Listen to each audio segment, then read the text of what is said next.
పిల్లలు ప్రతిరోజు ఆటలాడతారు, స్కూల్కి వెళ్తారు, చదువుకుంటారు, వాళ్ళ ఫ్రెండ్స్తో ఎంజాయ్ చేస్తూ ఉంటారు. అలాగే పెద్దవాళ్ళు అయితే ఇంటి పనులు, వాకింగ్, జాగింగ్, పొలం పనులు, కార్యాలయాలకు వెళ్ళి వాళ్ళ పనులు చేస్తూ ఉంటారు. ఈ పనులన్నీ చేయడానికి కావలసిన శక్తి మనకి ఎలా లభిస్తుంది? అది కేవలం మనం తిన్న ఆహారం జీర్ణం అవడం ద్వారా మాత్రమే లభిస్తుంది. ఈరోజు మనం మానవ జీర్ణ వ్యవస్థలోని వివిధ భాగాలు, వాటి నిర్మాణం, ఆహారం జీర్ణం చేయడంలో వాటి పాత్ర గురించి వివరంగా తెలుసుకుందాం. అంతేకాకుండా మన పిల్లలు అడిగిన డౌట్స్, నాలుగు రుచుల్ని ఎట్లా గుర్తిస్తుంది, కరోనా పేషెంట్స్ రుచులు ఎందుకు గుర్తించలేకపోతున్నారు, మనం అప్పుడప్పుడు ఆహారం తింటున్నప్పుడు ఎందుకు పొలమారుతుంది, ఒక వ్యక్తి తలకిందులుగా వేలాడుతూ ఆహారాన్ని మింగితే అది అతని పొట్టలోకి చేరుతుందా, మనకి అప్పుడప్పుడు వాంతులు ఎందుకు అవుతాయి, కొంతమంది బస్సులో కానీ ఆటోలోనూ కానీ ప్రయాణించేటప్పుడు వాంతులు ఎందుకు అవుతాయి, కొంతమందికి డయాబెటీస్ లేదా షుగర్ వ్యాధి ఎందుకు వస్తుంది, వేర్వేరు రంగులతోటి, రకరకాల సువాసనలతోటి ఘుమఘుమలాడిన ఆహారం మనం తిన్నప్పటికీ బయటకు వచ్చే వ్యర్థం స్టూల్ మాత్రం ఎల్లో కలర్లో ఉంటుంది, బ్యాడ్ స్మెల్ కలిగి ఉంటుంది. ఎందుకు? 24 గంటలు కడుపు నొప్పి అంటారు కదా, అసలు అది ఎందుకు వస్తుంది? పిల్లలు అడిగిన ఈ డౌట్స్ అన్నీ కూడా మనం ఇక్కడ వివరంగా చూద్దాం. మనం ఆహారాన్ని నోటితో తీసుకుంటాం, అంటే మానవ జీర్ణ వ్యవస్థ నోటితోటే ప్రారంభమవుతుంది. నోటితో తీసుకున్న ఆహారం మొదట గ్రసనిలోకి చేరుతుంది. అక్కడ నుండి ఆహార వాహిక ద్వారా జీర్ణాశయంలోకి చేరుతుంది. అక్కడి నుండి చిన్న ప్రేవు మొదటి భాగమైన ఆంత్రమూలంలోకి చేరుతుంది. అక్కడి నుండి చిన్న ప్రేవు రెండవ భాగమైన శేషాంత్రికంలోకి చేరుతుంది. మిగిలిన వ్యర్థ పదార్థం పెద్ద ప్రేవు మొదటి భాగమైన కోలాన్ మరియు రెండవ భాగమైన పురీషనాళం ద్వారా పాయువుకి చేరుతుంది. అక్కడి నుండి బయటికి విసర్జించబడుతుంది. ఈ విధంగా నోటితో ప్రారంభమైన జీర్ణ వ్యవస్థ పాయువుతో ముగుస్తుంది. నోటి వద్ద నుండి పాయువు వరకు గల ఈ గొట్టాన్ని ఎలిమెంటరీ కెనాల్ అంటారు. ఈ ఎలిమెంటరీ కెనాల్లోని వివిధ భాగాల నిర్మాణం, మనం తినే ఆహార పదార్థాల్లోని వివిధ పోషక పదార్థాలు ఎక్కడెక్కడ ఏ విధంగా జీర్ణమవుతాయో ఇప్పుడు తెలుసుకుందాం.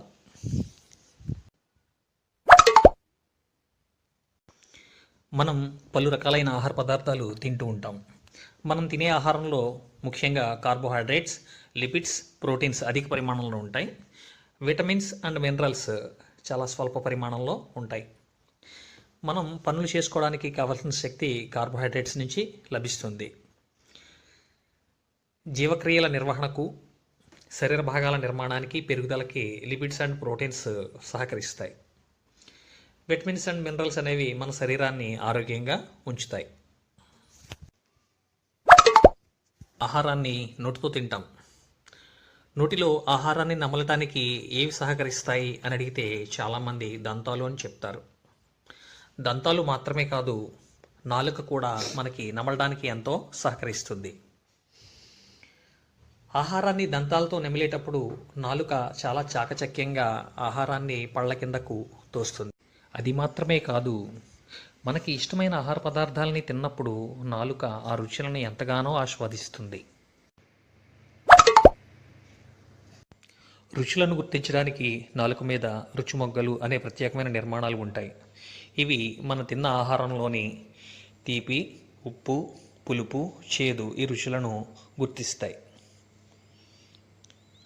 ఫస్ట్ పిక్చర్లో ఆరెంజ్ కలర్ ఉంది కదా, ఆ ప్రాంతంలో తీపిని గుర్తించేటువంటి రుచిమొగ్గలు, రెండో పిక్చర్లో ఉన్న రెడ్ కలర్ ఉన్న ప్రాంతంలో ఉప్పుని గుర్తించేటువంటి రుచిమొగ్గలు, బ్లూ కలర్ ఉన్న చోట పులుపుని గుర్తించే రుచిమొగ్గలు, గ్రీన్ కలర్ ఉన్న చోట చేదును గుర్తించేటువంటి రుచిమొగ్గలు ఉంటాయి.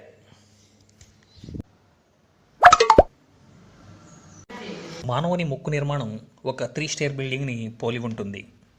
అందులో ఫస్ట్ స్టైర్ నాజల్ వెస్టిబ్యూల్ కాగా, సెకండ్ స్టైర్ రెస్పిరేటరీ రీజియన్, ఇక third స్టైర్ olfactory region. Smell sense మరియు టేస్ట్ సెన్స్కి సంబంధించినటువంటి సిగ్నల్స్ని బ్రెయిన్కి తీసుకుపోయేటువంటి నెర్వ్స్ ఈ ఆల్ఫాక్టరీ రీజియన్లోనే ఉంటాయి. కరోనా పేషెంట్స్లో ఈ ఆల్ఫాక్టరీ రీజియన్ ఇన్ఫెక్ట్ అయినప్పుడు ఈ సిగ్నల్స్ అనేవి బ్రెయిన్కి చేరవు. అందువల్లనే corona patients taste and smell senses కోల్పోతున్నారు. ఆహారాన్ని నమలటంలో మనకు సహాయపడే దంతాల గురించి ఇప్పుడు తెలుసుకుందాం. దంతం పైన తెల్లగా మెరిసేటువంటి భాగం ఎనామిల్తో చేయబడి ఉంటుంది. దీని మధ్యలో డెంటిన్ అనే పదార్థం ఉంటుంది. ఇది ఎముక కంటే గట్టిగా ఉంటుంది. దంత నిర్మాణంలో దీనిదే ప్రధాన పాత్ర. దీని మధ్యలో పల్ప్ ఉంటుంది. పల్ప్లో బ్లడ్ వెసల్స్ మరియు నెర్వ్స్ ఉంటాయి. పైకి కనపడేటువంటి ఈ మొత్తం భాగాన్ని క్రౌన్ అంటాం. ఈ క్రౌన్ పిరియోడాంటికల్ లిగమెంట్తో కలపబడి ఉంటుంది. ఈ లిగమెంట్ మ్యాక్సిలరీ బోన్ మరియు ఆల్వియోరాల్ బోన్స్ మధ్య దృఢంగా బంధించబడి ఉంటుంది. దంతం కదలకుండా దృఢంగా ఉండడానికి కారణం ఈ రూటే. మానవుని నోటిలో సాధారణంగా 32 దంతాలు ఉంటాయి. పై దవడ అనగా మ్యాక్సిలరీ ఆర్క్లో 16, క్రింది దవడ అనగా మ్యాండిబులర్ రీజన్లో 16 దంతాలు ఉంటాయి. ఆహారాన్ని నమలటంలో ఇవి పోషించే పాత్రను బట్టి వీటిని 4 రకాలుగా వర్గీకరించారు. ఇదేంటి దంతాలు కలర్ఫుల్గా ఉన్నాయనుకుంటున్నారా? ఏమీ లేదండి, దంతాల్లో ఉన్న రకాలని మీకు ఎక్స్ప్లెయిన్ చేయడానికి ఇలా కలర్స్ ఇచ్చాను అంతే. ఇక్కడ చూడండి, నోటి యొక్క ముందు భాగంలో పై దవడలో 4, క్రింది దవడలో 4 గ్రీన్ కలర్లో ఉన్నాయి కదా, వాటిని ఇన్సైజర్స్ లేదా కుంతకాలు అంటారు. ఇవి షార్ప్గా ఉండి ఆహారాన్ని కొరకడానికి ఉపయోగపడతాయి. వీటికి ఒకే ఒక దంతమూలం లేదా రూట్ ఉంటుంది. ఈ ఇన్సైజర్స్కి 2 వైపులా పింక్ కలర్లో ఒక్కొక్క దంతం ఉన్నాయి కదా, వీటిని కెనైన్స్ లేదా రదనికలు అంటారు. ఇవి ఆహారాన్ని చేర్చడానికి ఉపయోగపడతాయి. ఈ కెనైన్స్ కూడా సింగిల్ రూట్ మాత్రమే ఉంటుంది. అయితే ఈ మ్యాక్సిలరీ కెనైన్స్కి మిగిలిన అన్ని దంతాల కంటే పొడవైన రూట్ ఉంటుంది. దీనికి గల కారణం ఏంటంటే, పూర్వం ఆదిమానవుడు పచ్చి మాంసాన్ని చీల్చి తినేవాడు. అలా చీల్చడానికి వీలుగా అతని యొక్క ఈ కెనైన్స్ పొడవుగా కూరపళ్ళులాగా ఉండేవి. అయితే కాలక్రమంలో వండిన మాంసాన్ని తినడానికి అలవాటు పడిన తర్వాత వాటి యొక్క లెంగ్త్ గ్రాడ్యువల్గా తగ్గింది. అయినప్పటికీ ఇప్పటికీ కూడా ఆ రూట్, కెనైన్స్ యొక్క రూట్ మాత్రం పొడవుగానే ఉంటుంది. ఇక్కడ పింక్ కలర్లో ఉన్న దంతాలకి పక్కన 2 ఎల్లో కలర్ దంతాలు ఉన్నాయి కదా, వీటిని ప్రీమోలార్స్ లేదా చర్వణకాలు అంటారు. ఇవి ఆహారాన్ని క్రష్ చేస్తాయి, అంటే చిన్న చిన్న ముక్కలుగా చేస్తాయి. ఇక్కడ పింక్ కలర్ పక్కన ఉండేటువంటి దాన్ని ఫస్ట్ ప్రీమోలార్ టీత్ అని, తర్వాత ఉండేదాన్ని సెకండ్ ప్రీమోలార్ టీత్ అని అంటారు. ఈ ప్రీమోలార్ టీత్స్ అన్నిటికీ కూడా సింగిల్ రూట్ ఉంటుంది, ఒక సెకండ్ మ్యాక్సిలరీ ప్రీమోలార్ టీత్ తప్ప. దానికి 2 రూట్లు ఉంటాయి. ఇక్కడ మ్యాక్సిలరీ టీత్ అంటే పై దవడలో ఉండే టీత్ అని అర్థం. ఇక్కడ ఎల్లో కలర్లో ఉండే టీత్ పక్కన బ్లూ కలర్లో 3 టీత్ ఉన్నాయి కదా, వీటిని అగ్రచర్వణకాలు లేదా మోలార్ టీత్ అంటారు. ఇవి ఆహారాన్ని మెత్తగా గ్రైండ్ చేయడానికి, నమలటానికి ఉపయోగపడతాయి. ఇందులో మ్యాక్సిలరీ మోలార్స్ అంటే పై దవడలో ఉండేటువంటి వాటికి 3 రూట్లు ఉంటాయి. క్రింది దవడలో ఉండేటువంటి ఈ మోలార్స్కి 2 రూట్స్ మాత్రమే ఉంటాయి. చిన్నపిల్లల్లో ప్రారంభంలో ఇన్సైజర్స్, కెనైన్స్ మరియు ఫస్ట్ అండ్ సెకండ్ మోలార్స్ ఈ 20 దంతాలు మాత్రమే వస్తాయి. వీటిని పాలదంతాలు లేదా ప్రైమరీ డెంటిషన్ అంటారు. ఇవి 3 నుండి 7 సంవత్సరాల వయసు మధ్యలో ఊడిపోయి తిరిగి శాశ్వత దంతాలు వస్తాయి. అనగా ప్రైమరీ డెంటిషన్లో ప్రీమోలార్స్ కానీ, దవడ 2 చివర్లా ఉండేటువంటి థర్డ్ మోలార్ టీత్ కానీ ఉండవు. ఈ థర్డ్ మోలార్ టీత్ అనేవి 17 నుండి 18 సంవత్సరాల వయసులో వస్తాయి. వీటిని జ్ఞానదంతాలు లేదా విజ్డమ్ టీత్ అంటారు. ఇవి మానవుల్లో త్వరలో అంతరించిపోయే అవకాశం ఉంది. దీనికి కారణం వాటి అవసరం లేకపోవడమే. దవడ యొక్క ప్రతి అర్ధభాగంలోనూ 8 దంతాలు అనగా 2 ఇన్సైజర్స్, 1 కెనైన్, 2 ప్రీమోలార్స్, 3 మోలార్స్ ఉంటాయి. 2, 1, 2, 3. దీనినే దంతసూత్రం అని కూడా అంటారు. ఒక అబ్బాయి స్కూల్కి లేట్ అవుతుందనే తొందరలో ఫుడ్ నమలకుండా మింగేస్తున్నాడు. అప్పుడు వాళ్ళ మమ్మీ, ఫుడ్ అలా తింటే జీర్ణం కాదు, ఫుడ్ లిక్విడ్లా మెత్తగా అయ్యే వరకు బాగా నమలాలి అని చెప్పింది. అప్పుడు ఆ పిల్లవాడు, అమ్మ నాకు రేపటి నుండి అన్నం పెరుగు మిక్సీలో వేసి గ్రైండ్ చేసి గ్లాసులో పోసి ఇచ్చాయి, తాగేస్తాను, అప్పుడు అది చాలా ఈజీగా జీర్ణమవుతుంది అన్నాడు.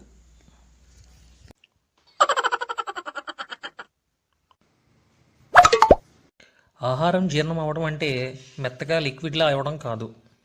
మనం తిన్న ఆహారంలోని పోషక పదార్థాలైనటువంటి కార్బోహైడ్రేట్స్, లిపిడ్స్ అండ్ ప్రోటీన్స్ రక్తంలో కలవడానికి వీలుగా సరళ పదార్థాలుగా మారటం, అంటే glucose, glycerol, fatty acids, amino acids కింద మారటం.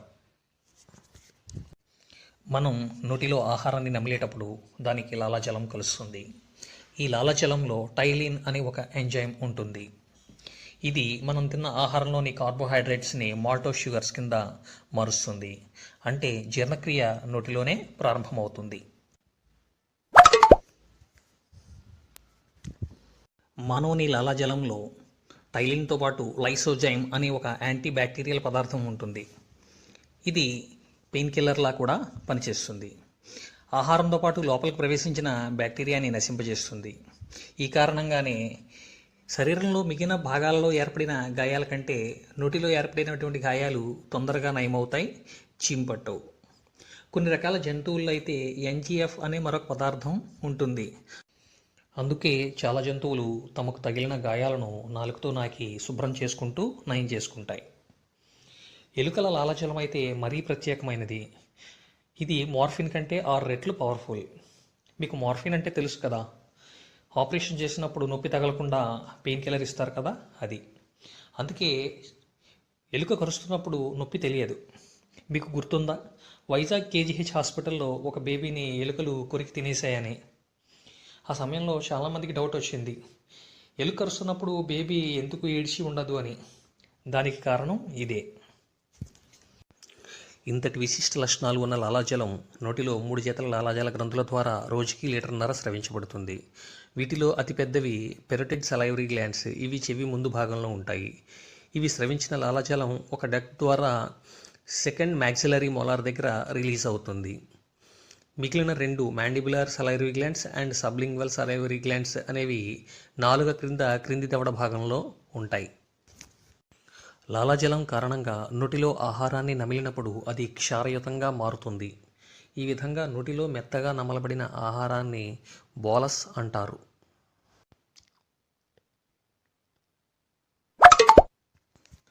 గొంతు భాగంలో ఆహార వాయు మార్గాల కూడలిని గ్రసని అంటారు. ఇక్కడ కొండ నాలుక అనగా ఎపిగ్లాటిస్ అనే ఒక ప్రత్యేకమైన నిర్మాణం ఉంటుంది.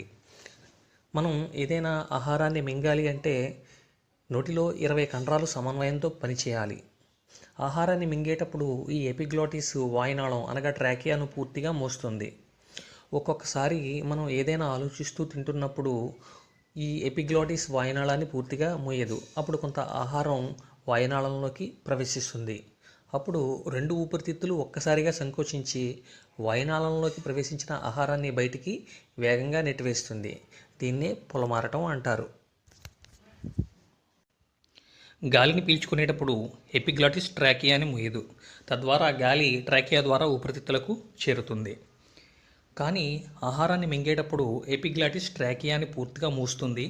అంతేకాకుండా అక్కడ కండరాల కదలిక ద్వారా అక్కడ స్పేస్ తగ్గించబడి ప్రెషర్ పెరుగుతుంది. ఆ పెరిగిన ప్రెషర్ ఫుడ్ని ఆహారనాళం అనగా ఏసోఫెగస్లోకి నెడుతుంది. ఆహారనాళం పొడవు 25 సెంటీమీటర్లు ఉంటుంది. దీని లోపల మ్యూకస్ అనే ఒక పొరతో లైనింగ్ ఉంటుంది. ఇది మ్యూసిన్ అనే ఒక జిగురు వంటి పదార్థాన్ని విడుదల చేస్తుంది. ఇది ఒక లూబ్రికెంట్లా పనిచేసి ఆహారాన్ని జారుడుగా చేస్తుంది. ఈ ఆహారనాళంలో కండరాల యొక్క చలనం కెరటాల వంటి చలనాన్ని కలిగి ఉంటుంది. దీన్ని పెరిస్టాలసిస్ అంటారు. అంటే ఆహారాన్ని మింగిన తరువాత ఈ ఆహారం పైన ఉండేటువంటి కండరాలు అన్ని వైపుల నుంచి సంకోచించి ఒత్తిడిని కలగజేసి ఆహారాన్ని క్రిందికి నెడతాయి. ఈ విధంగా ఆహారం జీర్ణాశయానికి చేరుతుంది. ఈ పెరిస్టాలసిస్ ఎంత బలంగా ఉంటుంది అంటే ఒక మనిషి తలకిందులుగా వేలాడుతూ ఆహారాన్ని మింగినప్పటికీ అది ఖచ్చితంగా అతని జీర్ణాశయంలోకి చేరుతుంది.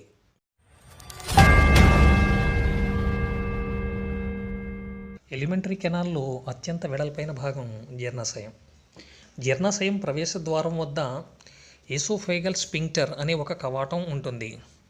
ఇది జీర్ణాశయం ఆహారాన్ని చిలుకుతున్నప్పుడు ఆహారాన్ని వెనక్కిపోకుండా అడ్డుకుంటుంది. జీర్ణాశయంలో గ్యాస్ట్రిక్ యాసిడ్ విడుదల చేయబడుతుంది. ఈ యాసిడ్ ప్రభావానికి జీర్ణాశయం గోడలు గురికాకుండా జీర్ణాశయాన్ని మ్యూకస్ అనే ఒక పొర కప్పి ఉంచుతుంది. నోటిలో లాలాజలం వల్ల క్షారయుతమైనటువంటి ఆహారాన్ని ఈ గ్యాస్ట్రిక్ యాసిడ్ పులియబెట్టి కొంతవరకు తటస్థీకరిస్తుంది. ఇక్కడ విడుదలయ్యే పెప్సిన్ అనేటువంటి ఒక హార్మోన్ ప్రోటీన్స్ని పెప్టోన్స్ కింద మారుస్తుంది. ఈ విధంగా జీర్ణాశయం 3 నుండి 4 గంటల సేపు ఆహారాన్ని చిలుకుతుంది. ఈ విధంగా చిలకబడినటువంటి ఆహారాన్ని ఖైమ్ అంటారు. జీర్ణాశయం నిర్గమ ద్వారం వద్ద పైలోరిక్ స్పింక్టర్ అనే ఒక కవాటం ఉంటుంది. ఇది ప్రతి 20 సెకండ్లకు ఒకసారి ఈ ఖైమ్ని ఆంత్రమూలంలోకి అనగా డియోడినంలోకి విడుదల చేస్తుంది.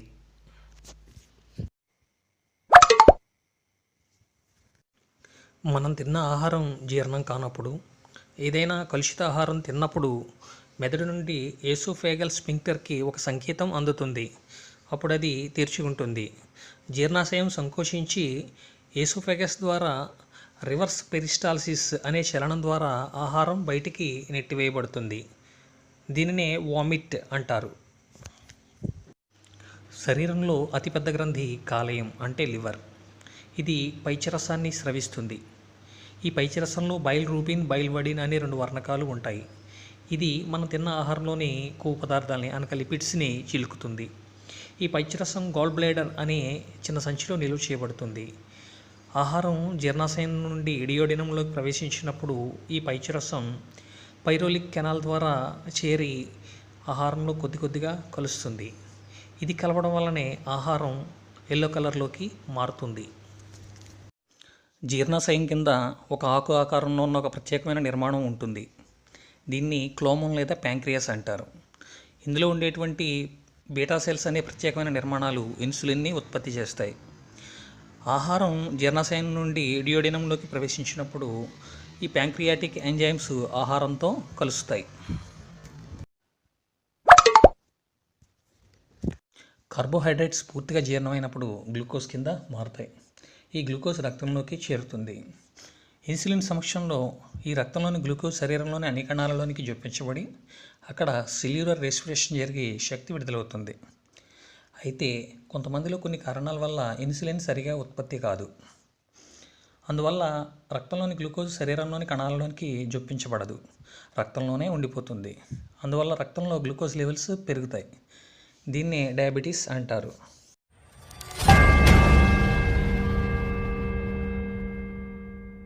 తరువాత ఆహారం ఆంత్రమూలం నుండి చిన్న ప్రేవు 2వ భాగమైన శేషాంత్రికంలోకి ప్రవేశిస్తుంది.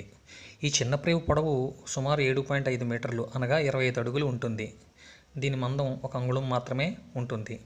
ఈ చిన్న ప్రేవు ట్రిప్సిన్, అమిలాప్సిన్, లైపేజ్ అనే 3 ఎంజైమ్స్ని ఉత్పత్తి చేస్తుంది. ఇది ఆహారంలో జీర్ణం కాకుండా మిగిలిపోయిన కార్బోహైడ్రేట్స్ని, ప్రోటీన్స్ని, లిపిడ్స్ని జీర్ణం చేస్తుంది. ట్రిప్సిన్ కార్బోహైడ్రేట్స్ని గ్లూకోజ్గాను, ఎమిలాప్సిన్ ప్రోటీన్స్ అండ్ పెప్టోన్స్ని ఎమినో యాసిడ్స్గాను, లైపేజ్ బాగా చిలకబడినటువంటి లిపిడ్స్ని గ్లిసరాల్ అండ్ ఫ్యాటీ యాసిడ్స్గాను మారుస్తుంది. ఈ విధంగా జీర్ణమైనటువంటి ఆహారం చిన్న ప్రేవుల్లో ఉండేటువంటి పెరిస్టాల్టిక్ చలనం వల్ల ముందుకు ప్రయాణిస్తుంది. ఇది చిన్న ప్రేవులో ముందుకు ప్రయాణించేటప్పుడు దారి పొడవునా చిన్న ప్రేవుల గోడల్లో ఉండేటువంటి చూషకాలు అనే ప్రత్యేకమైన నిర్మాణాలు జీర్ణమైన ఆహారాన్ని రక్తంలోకి అబ్జార్బ్ చేసుకుంటాయి.